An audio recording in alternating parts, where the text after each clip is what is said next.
Hello, আসসালামু আলাইকুম বন্ধুরা, কী অবস্থা? সবাই কেমন আছেন? আশা করি সবাই খুব ভালো আছেন। জি আলহামদুলিল্লাহ, আমিও আপনাদের দয়ে অনেক ভালো আছি।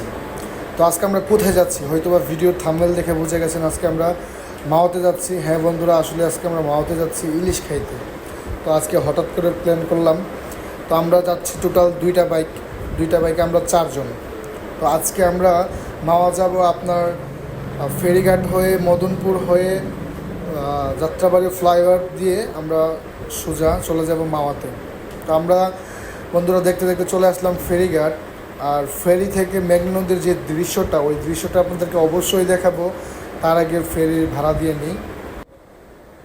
বাইক প্রতি ফেরি ভাড়া হচ্ছে 20 টাকা। ফাইনালি আমরা ঘাটে চলে আসলাম, এসেই দেখি ফেরি চলে আসছে অলরেডি।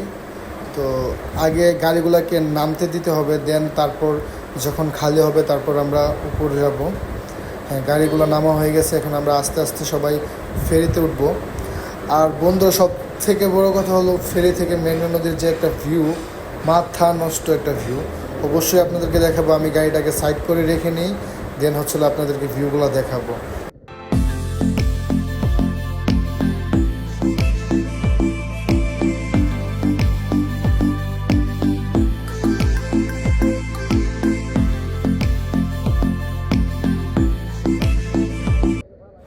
তো বন্ধুরা, দীর্ঘ 20 থেকে 25 মিনিট ওয়েট করার পর আমরা ফেরি ওই পারে আসলাম। ফেরি থেকে নামতেছি, দেন আমরা 2500-এর রুটে ঢুকবো। 2500-এর এই রাস্তাটার কথা বলে শেষ করা যাবে না। আসলে রাস্তাটা এতটা সুন্দর। আর আমরা যখন রওনা হই প্রায় বিকাল 3 থেকে 4টা বেজে যায়। বিকালের যে একটা ভিউ আসছিল অসম্ভব সুন্দর, আপনাদেরকে বলে বোঝাতে পারবো না। হয়তো আমার ক্যামেরাতে এত ভালো বোঝা যাচ্ছে না, বাট সামনাসামনি হয়তো আরও অনেক সুন্দর লাগতেছিল।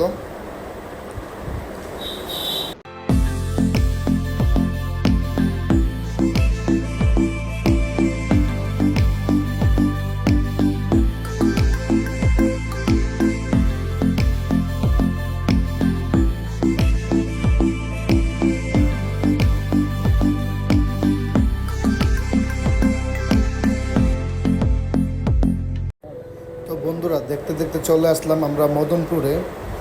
আমরা এখন যাত্রাবাড়ি ফ্লাইওভার হয়ে মাওয়া রাস্তায় ঢুকবো। তো মদনপুর ঢুকতে রাস্তাটা মোটামুটি ভালো ছিল, দেন তারপর রাস্তাটা এতটা ভাঙা ছিল যা বলে আপনাদেরকে বোঝাতে পারবো না। যদি আপনাদের হাতে সময় থাকে অবশ্যই আপনারা 300 ফিট হয়ে আসবেন। একটু সময় বেশি লাগবে, বাট আপনারা রিল্যাক্সে আসতে পারবেন। তো আমরা আমাদের বাইকে তেল ঢুকাই নিব, অ্যান্ড সাথে বাইকটাকে একটু রেস্ট দিব, যেহেতু অনেকটুকু পথ জার্নি করে আসছি। তো আমরা এখন বাইকে তেল ঢুকাবো। আমার বাইকের তেল ফুল ট্যাঙ্কি করে নিলাম। দেন হলো আমরা একটু রেস্ট নিব, পাশাপাশি বাইকটাকেও একটু রেস্ট দিব যাতে করে বাইকটা একটু ঠান্ডা হয়। আমাদের বাইক অনেক হিট হয়ে গেছে, অনেকটা রাস্তা জার্নি করে আসছি। তো বন্ধুরা, 20 থেকে 25 মিনিট রেস্ট নেওয়ার পর আমরা আবারও আমাদের গন্তব্যস্থলে রওনা হলাম। তো আমরা এখন আছি মাওয়া হাইওয়েতে। তো রাস্তাটা আসলে অসম্ভব সুন্দর ছিল। নিজের মন মতো করে স্পিড উঠেছিলাম, খুব ভালো লাগতেছিল। আসলে বলে বোঝানো যাবে না। যদি বাংলাদেশের ভিতর কোনো রাস্তা থেকে থাকে তাহলে আমি বলবো মাওয়া রাস্তাটা সেরা, সব দিক থেকেই সেরা। তো যাই হোক, আমি আর ভিডিওটা লং করতে চাচ্ছি না। সরাসরি দেখা হচ্ছে আপনাদের সাথে মাওয়া ঘাটে।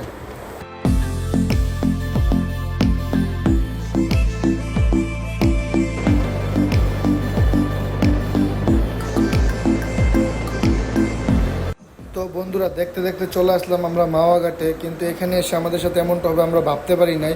এখন যে ইলিশের অভিযান চলতেছে আমাদের টোটালি একদম মনে ছিল না। দেন আমরা আইসা ইলিশ খাইতে পারি নাই, খুবই কষ্ট লাগলো। যাই হোক, যেহেতু চলে আসছি কিছু না কিছু তো খেতে হবে। তো আমরা অনেকগুলো দোকান যাচাই করে, ঘোরাঘুরি করে, দেখে, দামাদামি করে আমরা আমাদের মন মতো একটা দোকান বেছে নিই। তো এই দোকান থেকে আমরা কিছু জাটকা ইলিশ এবং একটা বড় মাছ, দেন আমি একটা কাঁকড়া এবং একটা চিংড়ি মাছ নিয়েছিলাম। ভাই যখন মাছগুলো পিস পিস করে কাটার পর তেলে ভাজতেছিল তখন ভাইকে বললাম, ভাই দেন আমিও একটু ট্রাই করি। দেন উনি বলল আচ্ছা ঠিক আছে। তখন আমরা কিছু ভিডিও শ্যুট নিয়ে কিছু ছবি তুলি। তো বন্ধুরা, সবশেষে আপনাদেরকে একটা কথাই বলবো, যারা আমার চ্যানেলে নতুন বা আমার ভিডিওটা নতুন দেখতেছেন অবশ্যই আমার চ্যানেলটা সাবস্ক্রাইব করে রাখবেন, পাশে থাকা বেল আইকনটি প্রেস করে রাখবেন যাতে করে আমার নতুন নতুন ভিডিওগুলো সবার আগে আপনি দেখতে পারেন। আর যারা ফেসবুক পেজ থেকে দেখতেছেন অবশ্যই আমার ফেসবুক পেজটা ফলো করে রাখবেন, যাতে করে আমার ভিডিওগুলো সবার আগে আপনি দেখতে পারেন। তো বন্ধুরা, আমি যদি এই ভিডিওতে ভালো সাড়া পাই, নেক্সট টাইম ইনশাল্লাহ আরও ভালো ভিডিও দেওয়ার চেষ্টা করব। তো আজকের ভিডিও এই পর্যন্তই। সবাই ভালো থাকবেন, সুস্থ থাকবেন। সবশেষে একটাই কথা বলবো, খাবারটা জাস্ট অসাধারণ ছিল। সবাই ভালো থাকবেন। আসসালামু আলাইকুম, ধন্যবাদ।